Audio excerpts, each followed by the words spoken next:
Bonjour. Bonjour. Yeah, je m'appelle Melka. Enchanté. Enchanté. Yeah, Je suis Philippe Melka, oui.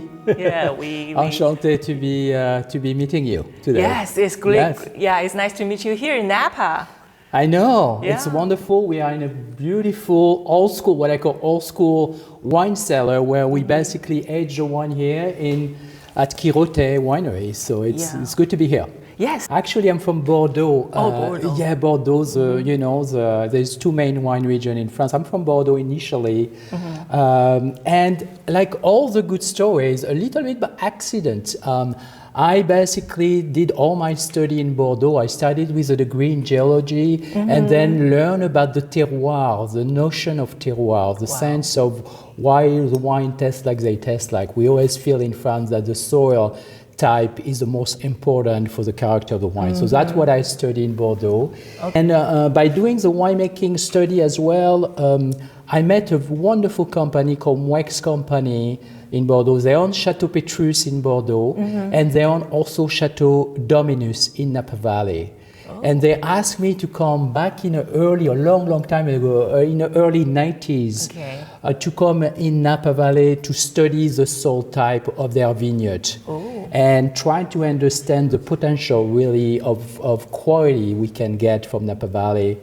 And so that was, I think, for a lot of people back then in the 90s, they were trying to figure out if Napa Valley has some of the greatest terroir in the world. Right. But what's the differences as Burgundy area and I mean, obviously in Bordeaux you have, it's a larger geographic region, one region. So you have obviously a lot of more diversity in terms of microclimate, and soil type, of course, because you can go to what we call the Rye Bank in Saint-Emilion, where you have actually in a Saint-Emilion town, a lot of limestone who actually was used to build the Bordeaux city. And then you go on the left bank, what we call on the other side, closer to the ocean, where you have a lot of more gravel. So you have the gravel area, but you have a lot more gravel.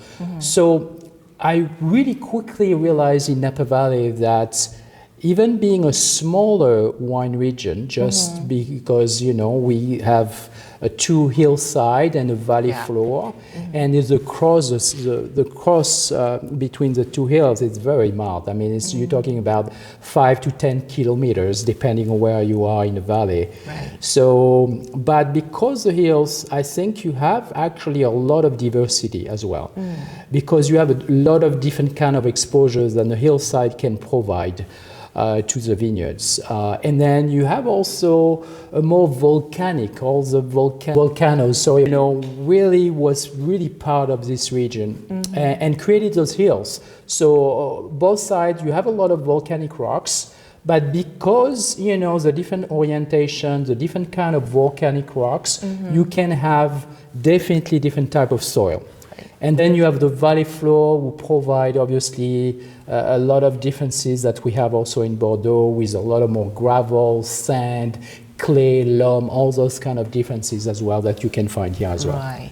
So I realized really quickly that Napa Valley can have really the excellence, if you wish, of deliver some great wine as well, because the diversity of microclimate and also, of course, because their terroir also. Right.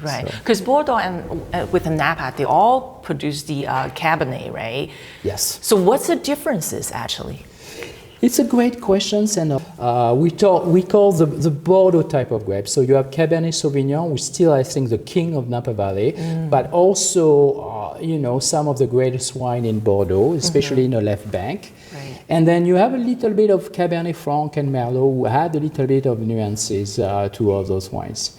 So the difference, basically, it's really, I would say, the climatic condition and some of the soil types that, I talk about limestone in Bordeaux, if you wish, for rocks, really purely rocks, and more volcanic rocks in Napa Valley. So you have those differences. Right. And then the climatic condition, I would say here we have a little bit more what we call Mediterranean style of climate, so a little warmer.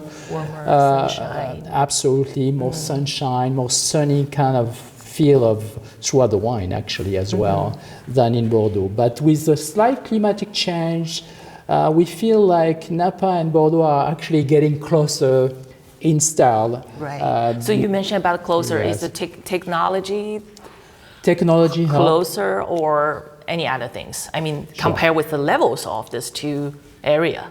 I mean, when you think about it, farming is very close. We use the same rootstock. We use the same kind of clonal selections in most of the cases.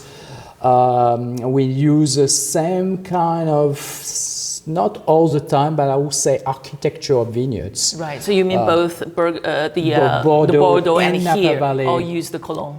Exactly, have the same. So you have to realize that Napa Valley is obviously it's a much younger wine region compared to Bordeaux, but we use a lot of Bordeaux, I would say plants and Cabernet Sauvignons and all those plants come from obviously France, and then the rootstock as well. The rootstock, for people who don't know, it's like we have different type of roots that we can put in a ground and then graft to Cabernet Sauvignon or graft to Merlot, graft different kind of grapes if you wish.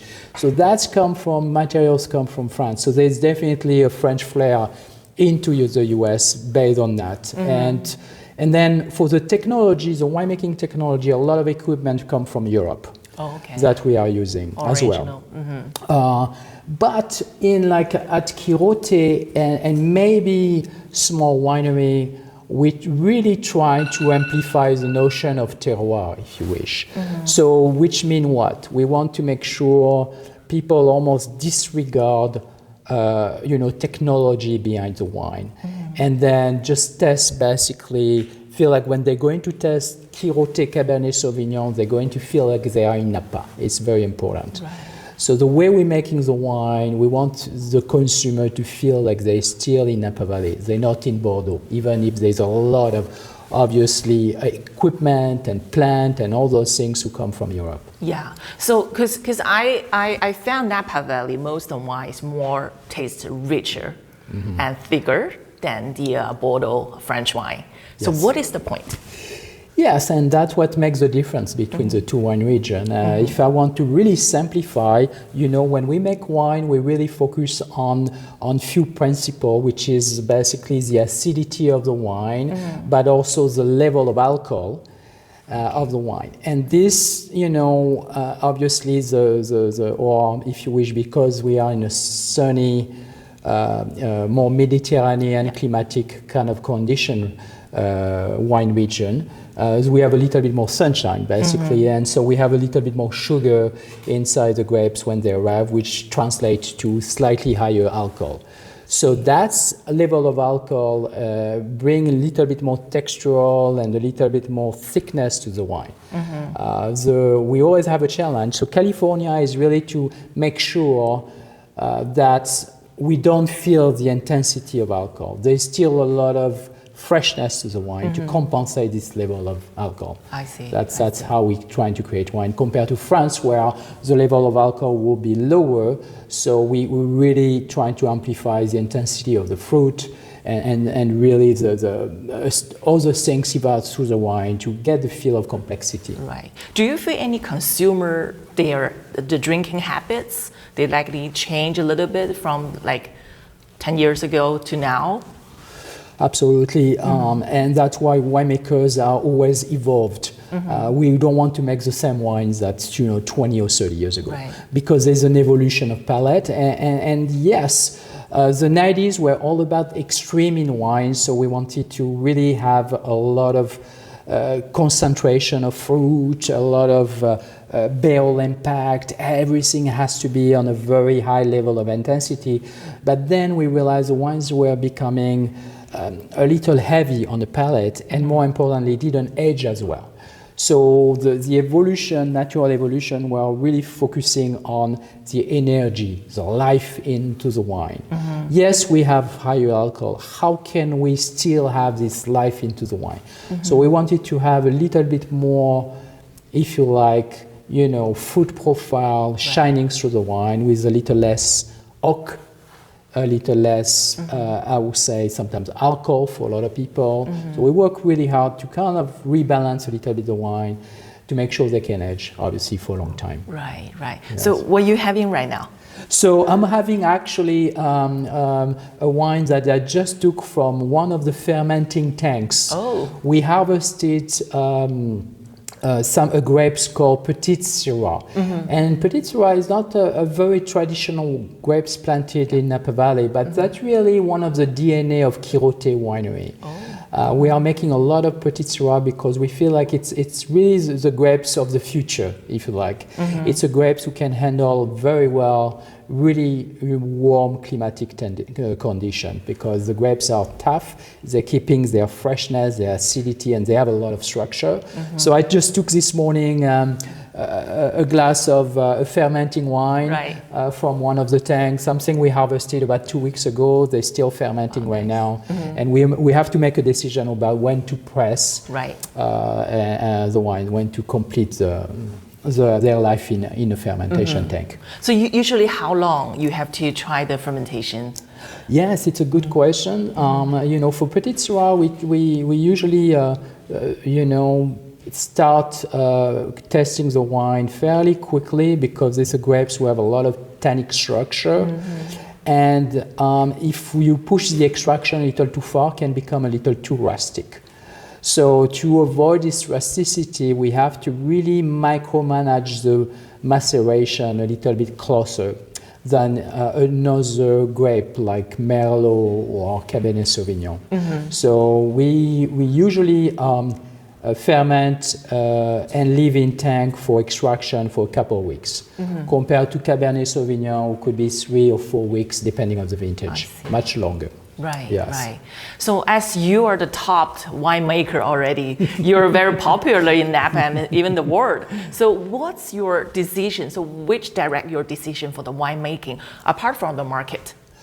Absolutely. I think one of the key decisions for any winemakers. It's really right now, actually, during harvest, I think a big part of the quality of the wine is really the timing of harvest. I would say Napa Valley, depending on the climatic conditions, the grapes can really change on a daily basis very quickly because we have obviously a little bit more heat and higher temperature. So those grapes can really change so fast that we have to be very focused, and the timing of harvest can decide about making a wine going to age very well to making a wine who's not going to age well. So this part is very important and right now. And of course, during the whole, as I mentioned earlier, the level of extraction in the wine, there's a lot of decision who has to be made now, basically, for the future of the wine. So I would say that's sometimes one of the most important part of a year for any kind of winemakers. So you personally, which kind of wine you prefer, Cabernet or Shiraz or? It's a very good question. I still feel like, I come from more like the right bank of Bordeaux, so I miss a little bit the Merlot grape, who actually is the most planted grapes in Bordeaux in general. People forget about it, but because it's a grape who is more sensitive to high temperature and heat, it's a grapes who kind of been disappearing from a lot of wine region, and Cabernet Sauvignon have been increasing, so there's this kind of ratio, if you wish. But my favorite grapes, because I've been living in Napa for so long now, is still Cabernet Sauvignon. I think it's a grape who provide a lot of satisfaction for consumer. We can pick earlier with a lot of fresh, a little bit more rusticity, means the wine has to age a little bit longer in a barrel before being drunk. But you can also create something more sexy and softer and sweeter tannin profile for some palates who like those kind of styles. So that's what I love about Cabernet. There's kind of this flexibility of style of wine you can create. Great, great. So the last question. So Yes. like the Singapore foods have Sure. a little bit spicy one sometimes and a creamy taste. Different variety type of cooking style. So any recommendation of go with a Singapore food? Yes. Yeah. This is a very good question. I always, sometimes ask myself personally with Asian food in general, which kind of wine can be the best and can be the best correlation there. And we always have some really crazy surprises. It's like sometimes, old days we were like, oh, I'll never drink a red wine with any kind of seafood, for example. But now that's what I like with the Asian food. In general, the spice have a lot of effect about the type of wines that you can drink. Right. And so, like for winery like Hirote, making, Cabernet Sauvignon, and also Petit Syrah, let's say, those two wines, I would say, of course, Cabernet Sauvignon can be really, in a way, used in many of the Asian cuisine. But Petit Syrah, I would say you have to age it a little bit longer because you have to make sure it's almost like there's too much energy to the wine sometimes. So it's like it is a way has to be an extremely spicy type of Asian food, or if it's more like on the lighter side of spices, I would say you have to go like 10 or 15 years old, a kind of Petit Syrah type of wine. That would be my recommendation with the wines that we have here. Great, great. Okay, thank you so much. You're very welcome. Yeah, merci beaucoup. Merci beaucoup. Merci beaucoup. Yeah. Take your time. Have your wine tasting.